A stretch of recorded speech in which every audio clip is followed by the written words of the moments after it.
बिस्मिल्लाहिर्रहमानिर्रहीम अस्सलामु अलैकुम वरहमतुल्लाहि वबरकातुहू। डर्टी हैरी को अपने गले के गिर्द फंदा महसूस हो रहा है। अपने टाउटों के जरिए वो धमकियां दे रहा है, दिलवा रहा है। जजिस के बारे में 2 ऑडियोज और एक वीडियो की बाज़गश्त है। कहा जा रहा है कि तूफान आने वाला है। ये जो हफ्ता है ये तूफान बर्पा कर देगा पाकिस्तान की सियासत में। डर्टी हैरी क्यों इतना परेशान है? 2 जजेस को क्यों टारगेट किया जा रहा है? आपको वो भी बताता हूँ, असल वजह बताता हूँ। पाकिस्तान में रहने वाले साफी सब जानते हैं, लेकिन पाकिस्तान में रह के कुछ बातें करना बहुत मुश्किल हो गया है, क्योंकि जब किसी को अपनी गर्दन के गिर्द फांसी का फंदा महसूस हो रहा हो ना, तो वो घबरा जाता है और उस घबराहट में वो बहुत बड़े बड़े नुकसानात कर देता है। वो एक गलती के ऊपर गलती दर गलती करता चला जाता है। पीर से बाकायदा समाज शुरू हो रही है। इस दौरान जो आज से पीर तक का टाइम है, ना कोई जज महफूज है, ना जजेस की फैमिलीज महफूज हैं। इन 9 जजेस में से जो भी कंपनी की बात नहीं मानेगा वो महफूज नहीं है, उसकी फैमिली महफूज नहीं है। उनकी ऑडियोज, वीडियोज, उनकी कॉल्स रिकॉर्ड, हर चीज इस time surveillance ultra pro max पे गई हुई है। उनकी कमजोरियां पकड़ी जा रही हैं, खंगाला जा रहा है। मैं आपको वजह बताता हूं कि 2 जजेस पे गुस्सा क्या है, कंपनी को मसला क्या है, असल खेल क्या है। तो नाज़रीन, जस्टिस मज़ाहिर नकवी का जो कसूर है वो ये है कि उन्होंने सवाल किया कि जेआईटी के तमाम अरकान कहां हैं। जेआईटी के तमाम अरकान को यहां होना चाहिए था। जेआईटी सरबराह ने कहा कि जेआईटी के 3 अरकान मौजूद हैं, बाकियों को बुला लेते हैं। ये सवालात किस केस में थे? अरशद शरीफ की शहादत के केस में। जस्टिस इजाजुल एहसन ने कहा कि मसला यह है कि कत्ल के खौफ से अरशद शरीफ को यहां से जाना पड़ा। क्या आपने तहकीकात की कि वो खतरा किसकी तरफ से था? किसने मुतअद्दिद एफआईआर दर्ज करवाई? वो क्या हालात थे जिसकी वजह से अरशद शरीफ बाहर निकलने पर मजबूर हुआ? आपके पास कोई ऐसा मवाद है जो कत्ल से मुंसलिक हो सके? इसके बाद जस्टिस मज़ाहिर अली अकबर नकवी ने रिमार्क्स दिए कि बार बार एक ही कहानी सुनाई जा रही है। इस पर एडिशनल अटॉर्नी जनरल ने कहा कि कीनिया से सफारती ताल्लुकात भी कायम रखने हैं, ये पेचीदा मामला है। जस्टिस इजाजुल एहसन ने फिर रिमार्क्स दिए कि अरशद शरीफ के कत्ल के 3 जाविये हैं। अरशद शरीफ को पाकिस्तान से भागने पर किसने मजबूर किया? क्या तहकीकात हुई कि अरशद शरीफ के खिलाफ मुल्क भर में मुकदमात किसने दर्ज करवाए? और क्या पता लगाया गया कि अरशद शरीफ को ऐसा क्या दिखाया गया कि वो मुल्क से बाहर चले गए? उन्होंने कहा कि जब तमाम कड़ियां जुड़ेंगी तो खुद ही पता चल जाएगा कि अरशद शरीफ से जान कौन छुड़वाना चाहता था। अरशद शरीफ के मोबाइल और दीगर सामान कहां है? चीफ जस्टिस ने मजीद रिमार्क्स दिए। कीनिया हुकूमत को हेड ऑफ जेआईटी की जानिब से लिखा गया खत पढ़कर सुनाया गया। हम तहकीकात को सुपरवाइज नहीं कर रहे, इसलिए इसकी तफसीलात बयान करने की जरूरत नहीं है। यहाँ फॉरेन ऑफिस को किरदार अदा करना चाहिए था। वहां पे जस्टिस मज़ाहिर नकवी ने कहा कि आप पहले दिन से हमें एक ही कहानी सुना रहे हैं कि ताउन नहीं मिला। बस मैं इतनी ही आपको बताऊंगा, बात आपको सारी समझ आ जाएगी। डर्टी हैरी की गर्दन के गिर्द फंदा। नाजरीन, ये है सारा शोर, ये है इन जजों का अचानक दुनिया का सबसे बदतरीन इंसान होना। और अब ऑडियोज और वीडियोस लीक की जाएंगी इन्हीं जजेस की। इजाजुल एहसन साहब जो डट गए हैं कंपनी के सामने, और जस्टिस मज़ाहिर नकवी जो डट गए हैं कंपनी के सामने, और चीफ जस्टिस भी थोड़ी थोड़ी अंगड़ाई ले रहे हैं। जो गलती उनसे हो गई थी, शायद उन्हें ऐसा लगता है, मैं अभी कंफर्म नहीं हूं, कि इसको सुधारा जा सकता है।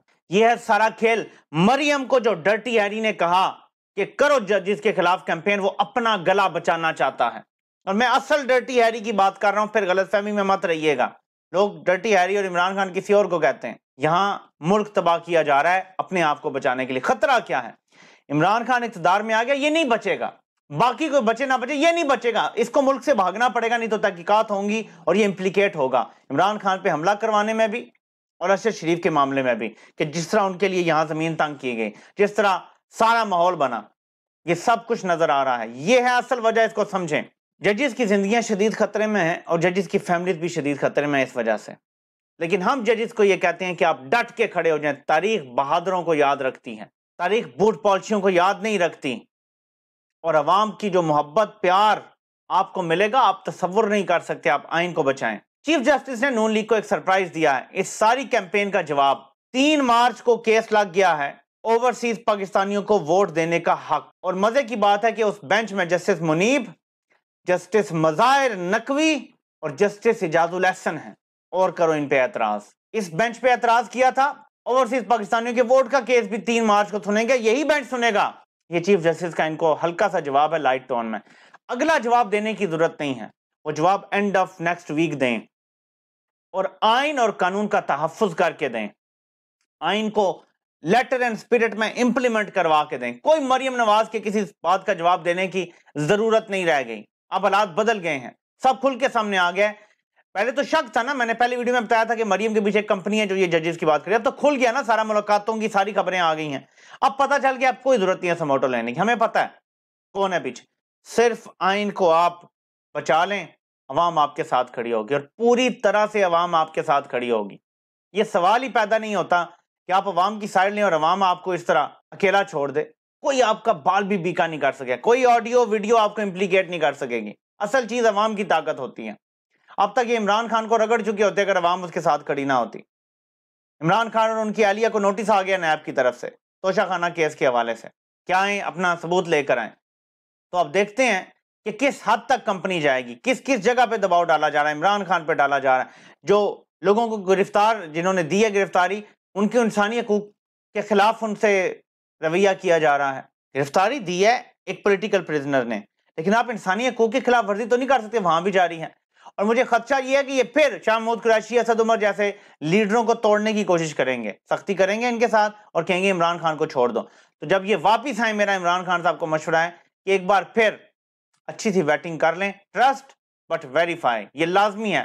میں یہ نہیں کہہ رہا کہ ان پہ شک کریں، آپ کے ساتھ کھڑے ہیں، آپ کے لیے جیل میں جا رہے ہیں، مطلب اس کیمپین کے لیے، لیکن جب جیل سے واپس آئیں گے تو یقیناً جیل میں ان سے کسی نہ کسی نے ملنے یا پیغام بھجوانے کی کوشش کی ہوگی۔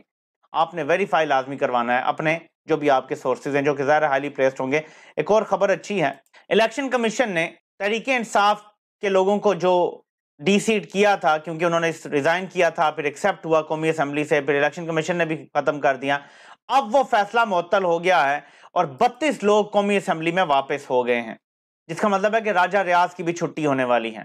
جس سے مجھے جو بات سمجھ آتی ہے وہ یہ ہے کہ عنقریب پاکستان جنرل الیکشن کی طرف جا سکتا ہے۔ کہیں نہ کہیں کوئی کتنا زور لگا لے، ڈرٹی ہیری الٹا لٹک جائے، ملک اب الیکشن کی طرف ہی جائے گا، ابھی جائے گا، 1-2 مہینے لیٹ ہو سکتا ہے لیکن جائے گا الیکشن کی طرف۔ اب درمیانی راستہ کوئی نہیں ہے، ادھر آئی ایم ایف کا پروگرام اب بحال ہونے دیں، ان کے پیروں تلے ایسے زمین سرکے گی کہ ان کو خود پتہ نہیں چلے گا ان کے ساتھ ہوا کیا ہے۔ یہ جو پی ڈی ایم جماعتیں جان بوجھ کے فراڈ کر رہی ہیں نا، اور یہ جو 4-5 مہینے آئی ایم ایف کا پروگرام بھی انہوں نے جان کے ڈیلے کیا ہے، آپ کو سمجھ آ جائے گا ایک دفعہ آئی ایم ایف کا پروگرام بحال ہو جائے کیسے ان کے پیروں تلے زمین سے رکھتی ہیں، ناممکن ہو جائے گا ان کے لیے۔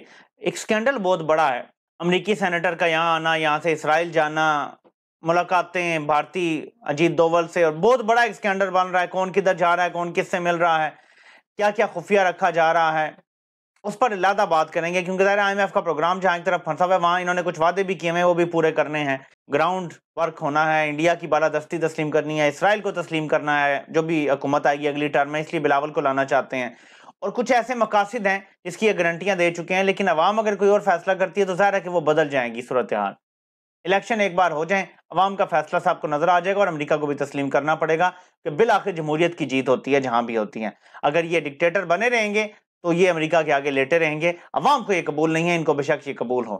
تو اب دیکھتے ہیں آنے والے دن فیصلہ کون ہے۔ میں نے آپ کو کھل کے بتا دیا ہے کہ کیا تکلیف ہے ان ججز سے جس کی وجہ سے ان کے خلاف کیمپین چل رہی ہے، اور مریم نواز جس جسٹس مظاہر کا ذکر کرتی ہیں بار بار، آج تک انہوں نے نواز شریف کے خلاف ایک بھی فیصلہ نہیں دیا۔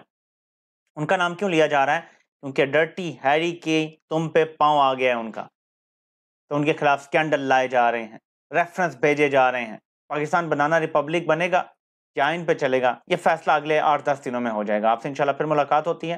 اللہ پاک آپ سب کا حامی و ناصر ہو۔ آپ سب کے سننے کا بہت بہت شکریہ۔